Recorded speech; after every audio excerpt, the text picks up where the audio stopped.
My Jinn Husband. Episode 4 and last.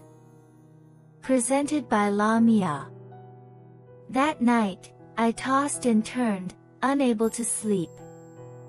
The person lying beside me seemed to rest peacefully, or at least that's what I imagined, and it made me even more uncomfortable. No matter how I tried shifting from one side to the other, sleep refused to come. Somehow, I felt that Jinn Husband was nearby, somewhere in the shadows, watching over me. Finally, I got out of bed and fumbled in the darkness to open the window. A thin slice of moonlight fell across my skin, and there he was, standing beside me in that gentle glow. Memories of him flooded back, vivid and tender. Resting my forehead against the window, I let my thoughts drift to the past. Then, carried on a sudden gust of wind, a soft voice broke the night. "Do you miss me terribly?" Startled, I scanned the room. I hadn't imagined it, my Jinn Husband had returned. In the darkness outside the window, a vague shadow revealed his presence. My long-cherished hope had finally transformed into reality. I pouted, trying to hide my emotions. "Don't you know?"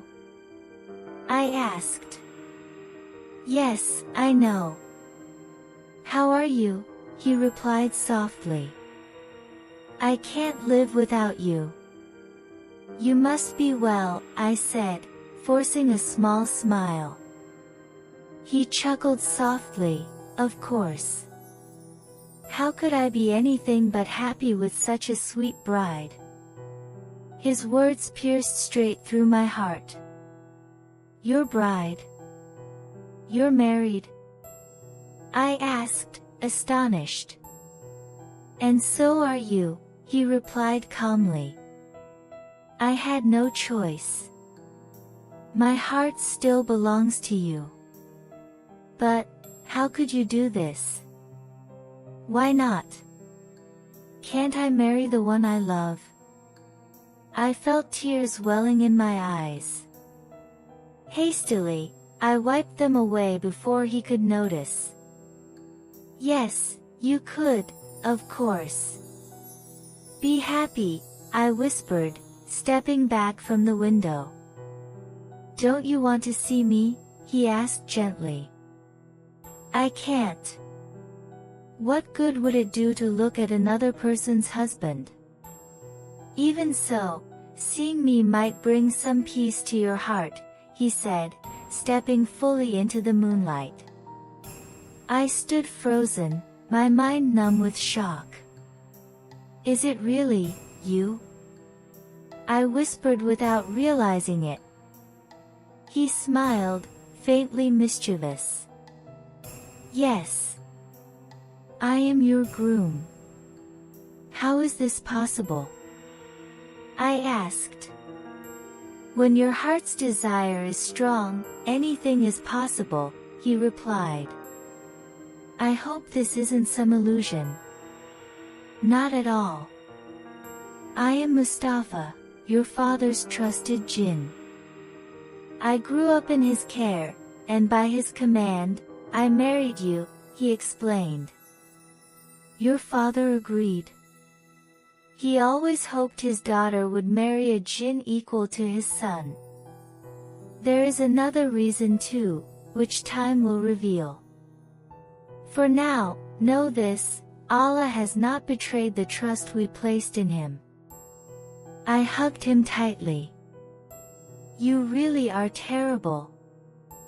How could you make me suffer so much?" He didn't answer, but held me closer, as if our hearts alone mattered.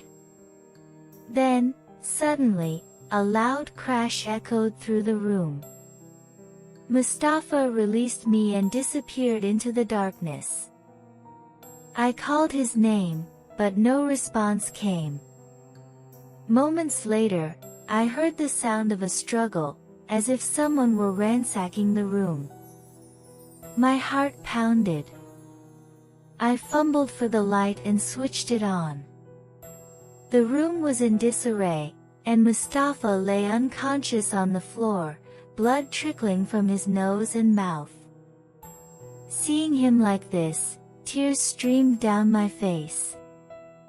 I tended to him carefully, nursing him back to consciousness.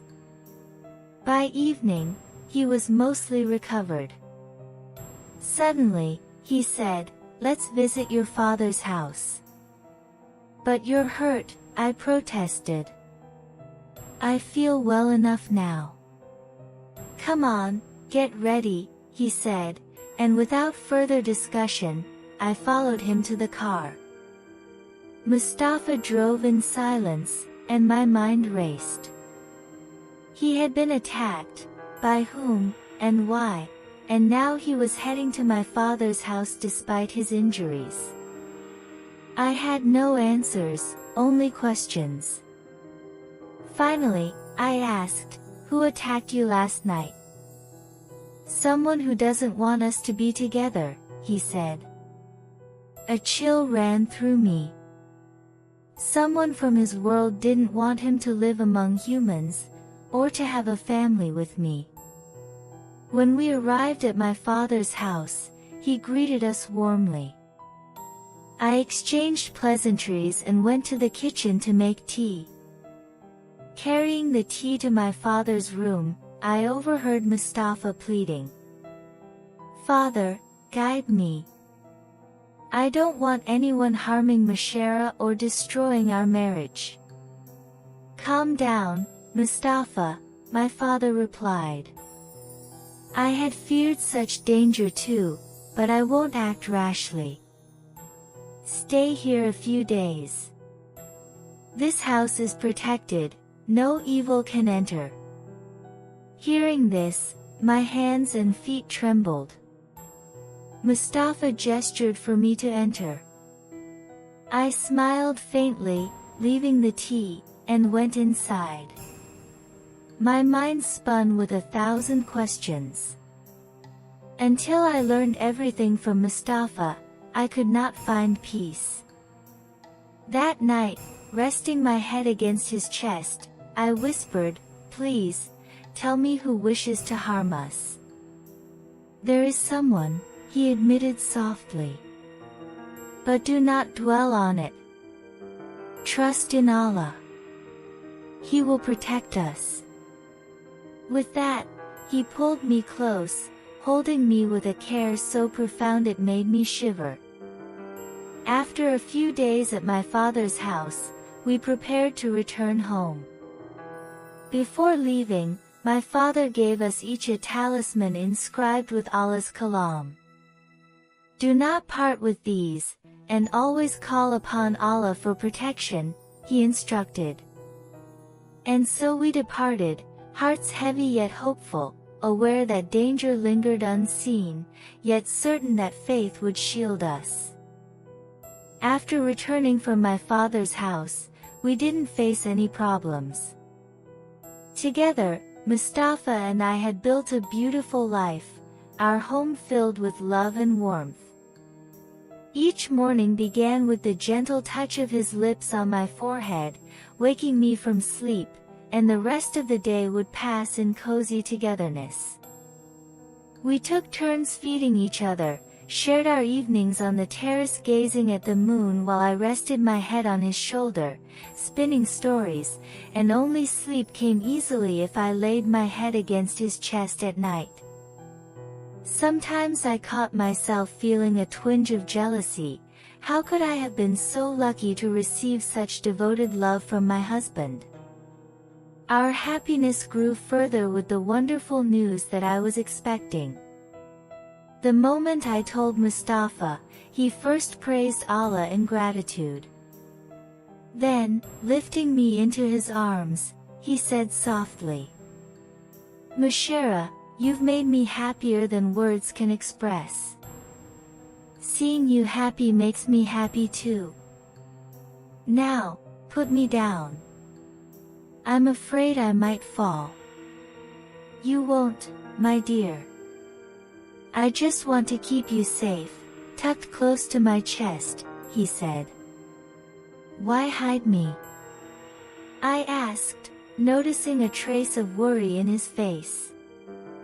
Seeing him like that made my heart ache, so I quickly tried to cheer him. Will it be a boy or a girl? I asked. He smiled, eyes glowing with pride. Whatever Allah blesses us with, I am grateful. But I secretly wish for a sweet little princess. May Allah grant your heart's desire. Months passed, and soon I was 8 months along. Moving around became increasingly difficult, but Mustafa was always by my side. He tended to everything, tying my hair, adjusting my sari, helping me perform wudu. He never let me be alone, giving me his full attention. Life was blissful, but recently, I felt uneasy. It seemed as though someone was constantly watching me. A sinister presence lingered nearby. I hadn't told Mustafa, not wanting to worry him unnecessarily. That morning, Mustafa had gone out for an errand. I was heading downstairs to call the maid, Sabina, when I realized no one was responding. I carefully descended a few steps, but suddenly lost my footing and fell, tumbling down the stairs. The next thing I knew, I woke up in bed, Mustafa holding my hand beside me. His eyes were swollen with tears, he had cried for a long time. I gently touched his cheek. Why did you cry? I asked. How could you fall down the stairs? I told you not to go down alone, he whispered. I was careful. But it felt like someone pushed me. Where is the talisman on your hand? I had taken it off while bathing and misplaced it. That's why I called Sabina and the others. Mustafa searched the entire house, unable to find it, and then placed his own talisman on me. Why are you giving me your talisman? Keep it with you instead. What if something happens to you? The greatest harm would be if anything happened to you or our child. Keep it safe, he said. Hearing him, a shiver ran down my spine. Truly, today could have been disastrous. Later that afternoon, my father and brother came to see me. My father was overjoyed at the news of my pregnancy, but after hearing about the fall, his expression darkened. You must be more careful, my child. Someone does not want your child to come into this world and will go to any lengths to stop it. Who? Who doesn't want it, father? Your mother, he revealed.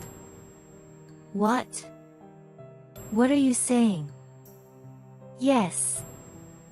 A practitioner of black magic, a worshipper of the devil.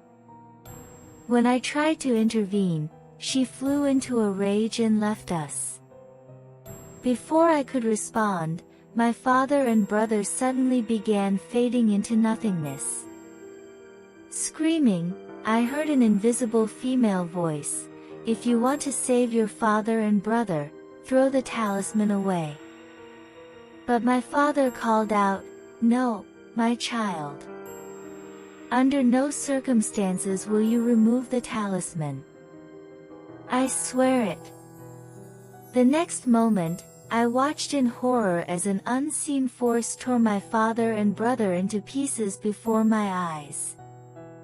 Overwhelmed, I lost consciousness. When I awoke, Mustafa was silently weeping.